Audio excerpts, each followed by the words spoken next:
What's up everybody, this is Master Ian Gamer. Earlier today, some of the Overwatch developers went to Reddit to host an AMA where they focused specifically on upcoming hero balance changes and the general state of the game. During this, we learned more details about the upcoming Reaper and Cassidy reworks, the devs' thoughts on recent major balance changes that have already hit the game, as well as some upcoming new balance changes such as substantial nerfs to Roadhog and other tweaks coming to Wrecking Ball, Hanzo, Lifeweaver, and many other heroes. So in this video, I'm just going to read through some of the more interesting questions and answers we got during this AMA, starting off first and foremost with a question about the recent Mirror Watch event and whether the devs were secretly testing any new upcoming heroes with all the remixed abilities that were a part of it. Now, according to the developers in their response, they weren't secretly testing anything upcoming immediately, although I'm gonna be honest, this is of course what they would say either way because they don't want to spoil anything if there are going to be some cool, fun abilities coming to new heroes, but they did also talk a bit about abilities like Bastion's ultimate, where he summoned the little slicers, along with Reinhardt's frenzy passive, and how these were basically fun, but technically sort of challenging abilities that certainly received quite a bit of excitement from the player base, ending basically with just a comment that some of those could be real down the line, but seems they don't have anything specific to announce at the moment. The next question was regarding the upcoming reworks for Reaper and Cassidy, to which the devs responded, "For Cassidy, we started some exploration pre-Season 9 for his update. Due to where he was at that time, this update was originally looking at multiple pieces of his kit, but we saw the Season 9 changes largely benefit him, so the update has gotten more focused on Magnetic Grenade and other quality of life updates. In Season 11, we are updating Magnetic Grenade. It will behave closer to old Flashbang, with no magnetic homing to the target and only useful in short range, and will slow/hinder the target. We think that plays a lot better with his kit and removes some of the larger frustrations around Mag Grenade. More specifics on that soon." So, right off the bat, we got some pretty juicy details. It does sound like Cassidy's rework will indeed be coming Season 11, the next upcoming Overwatch season, and that it will largely be focusing on Magnetic Grenade. I think we all probably could have expected that to be the focus of it. That seems to be the most problematic and frustrating part of his kit. So I, for one, am eager to see the details on that, which we'll probably hear more about pretty soon. For Reaper, we went fairly wide as well in the beginning and then started to focus closely on updating Shadow Step. At the moment, we have something we quite like, but it's actually a large technical challenge, and we are in the process of planning out the work and seeing what's possible. In the meantime, we may buff Reaper in some non-tank buster ways, as he lost a lot in the most recent update. So Reaper, as well, is still on the table in terms of a character they're looking to rework, although based on the way they describe the changes here, I get the impression that he's probably a bit farther off. I'm not expecting anything substantial for him in Season 11, other than maybe some minor balance changes as they mentioned here, but whatever they end up doing with the rework does seem like it'll be focused on Shadow Step, and probably is going to be a bit lighter down the line, at least compared to Cassidy. The next question focused on the devs' thoughts on past reworks for Roadhog and Wrecking Ball, specifically asking whether or not they thought the heroes benefited from these changes. The first dev response, focusing on Wrecking Ball, stated, "Our goals were to give him more flexibility with his movement and engagement options, heighten the benefits he gives to his team, and give him some quality of life updates. The changes all attempt to address those goals, but one that they think can hit harder in the future is heightening the benefits he gives to his team. We were a little conservative with the adaptive shields change. Overhealth is hyper scary in coordinated environments, so perhaps there's room for that to be more pronounced through tuning and actual feedback received in-game, and they are apparently working on some updates there. Overall though, Wrecking Ball is doing much better after his recent updates, and we believe that we have a great base to work with going forward." I do agree. I think that the whole sharing of the overhealth shields is a pretty lackluster mechanic for them to have introduced to his kit. It doesn't feel very impactful and is extremely situational in terms of how it's actually used. But by and large, Wrecking Ball does feel better after his mini rework. His mobility buffs have definitely been a huge boon to his kit, and I'm admittedly at this point eager to see what additional changes they have for him going forward. Focusing on Roadhog though, aside from the conversations about his current survivability, we plan to hit that soon, there are some things for us to look at concerning the frequency of his combo. For example, his pig pen begins to go on cooldown when you throw it, so you can pre-place one, it gets destroyed, and then Roadhog already has it ready again. begin, even though the enemy may think there's a window where a hook is less deadly. That's one discussion we've had recently. Still, some work here for us to do in terms of the value Pigpen brings outside of the combo as well, and how we can make those windows of combo potential less frequent. So, seems like there might be some changes to his combo potential and the Pigpen ability. But additionally, there was another comment made regarding this where they're actually mentioning a nerf to Roadhog's survivability coming very soon, in that they'll be touching on Take a Breather and Whole Hog in an upcoming patch, which may be going live as soon as tomorrow. Yeah, so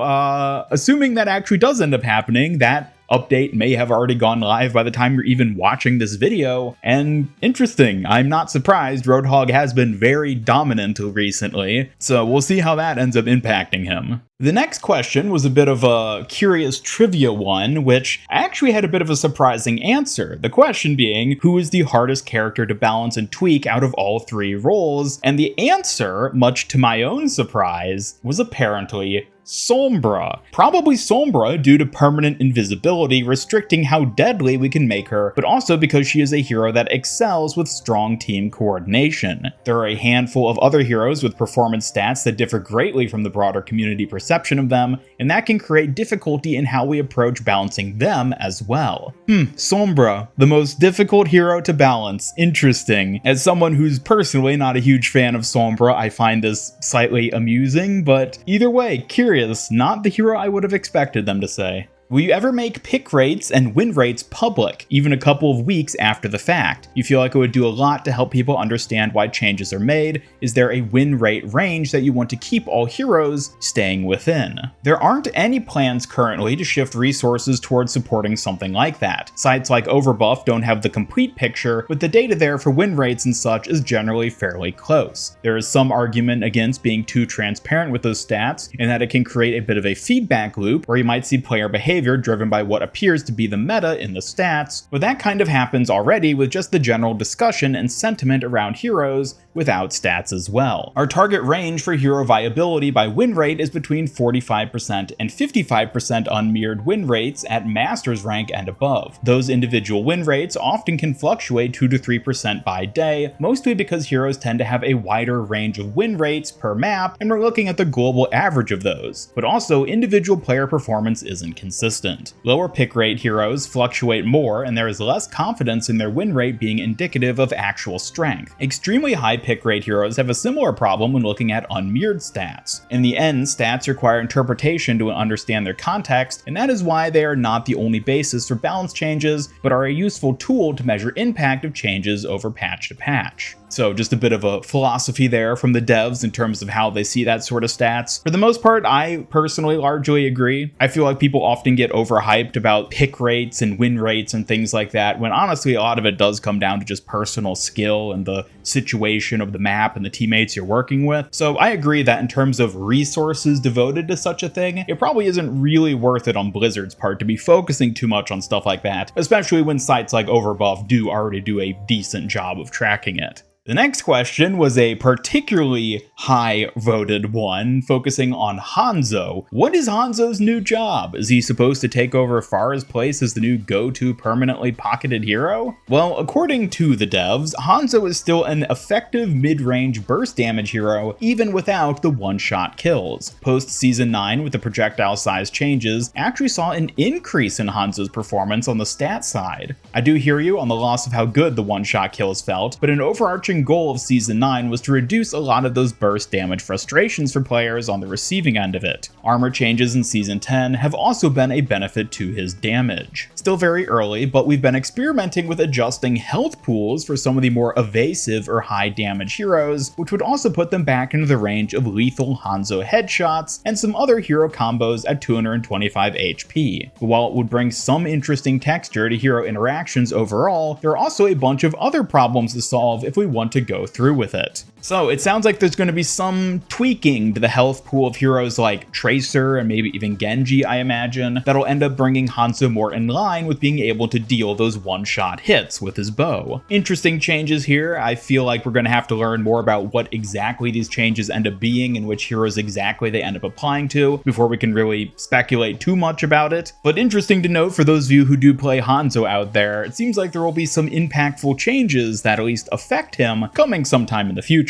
Another question focused on Lifeweaver. Is there going to be something done about the overbearing passiveness of heroes like Lifeweaver that will simultaneously not interact with the enemy team at all while not providing any offensive utility for his own team? You think for all other 9 players in the lobby, it's a pretty miserable experience to have a Lifeweaver. The devs' response to this was, for Lifeweaver, one of the discussions we are having right now, and have been having for a while, is around the friction that comes with switching between his healing and damage. Giving him more flexibility here would be a great boon to his capability within team fights. Additionally, we've experimented a lot with his pedal platform. Personally, would love for that to be a more attractive area to stand on as a teammate, whether that be through a buff the platform gives you or something else, but there's a lot of learned behavior to work through as allies hop off the platform quite often. So this is interesting, hearing that there's potentially some rework level changes coming to Lifeweaver at some point, presumably fairly far down the line. I don't get the impression this is something we're going to be seeing in the immediate future, but Lifeweaver is still a hero they're evaluating in terms of his impact and playstyle, and trying to find ways to make him more engaging for the team, and also just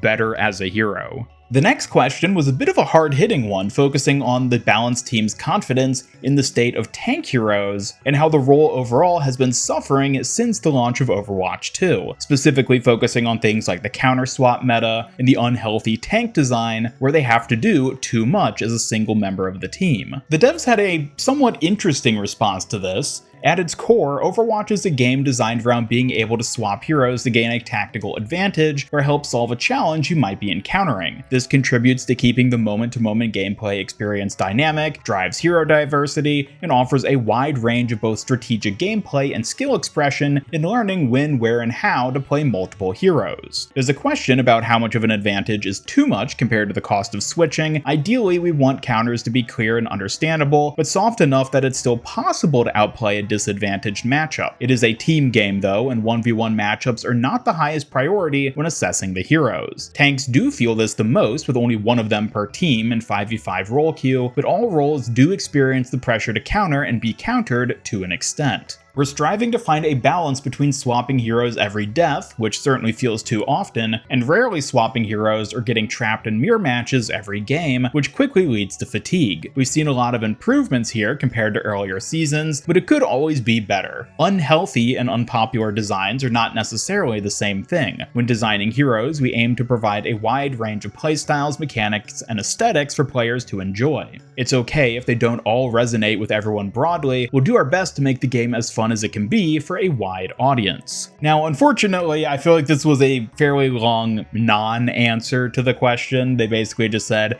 oh, we want hero swapping to be a thing, but we understand it can be frustrating to have to swap too often. Yeah, that's not really addressing the question. I had wished they'd said something a bit more specific here instead of a fairly long-winded idea about, teams working together and skill expression and people's personal tastes and playstyle, since I don't feel like those really address the problem of needing to swap every time the enemy tank hero swaps. But yeah, I understand that they probably didn't have a good answer to it, since if Blizzard did have a good answer to the tank problem, we probably would have seen changes addressing it at this point. So yeah, that however does it for all the major questions and answers we got during this Reddit AMA today. There were a number of other smaller, more trivial type questions which I didn't really focus on because they didn't particularly address anything too interesting, and of course, given that it was an AMA focused specifically on hero balance, there wasn't really anything talking about new upcoming skins or hero releases or Season 11 outside of some of the minor balance changes we could see going into it. That being said, I do think think we got some interesting tidbits of insight here, as we often do, and I would love to hear your thoughts on all it in the comments down below. Did any of the answers provided by the devs in this AMA resonate with you in one way or another? Did they say anything you vehemently disagree with or support? Either way, I'd love to hear your thoughts, and as always, be sure to subscribe, hit up that bell icon, follow me on X, and join my Discord server to hang out and never miss any of my future Overwatch 2 news, streams, and other content. Special thanks to my YouTube channel members who help make these videos possible, and if you'd like to join them to earn some cool rewards, then just hit that join button down below. And otherwise, this is Master Ian Gamer signing off, and until next time, have a great day.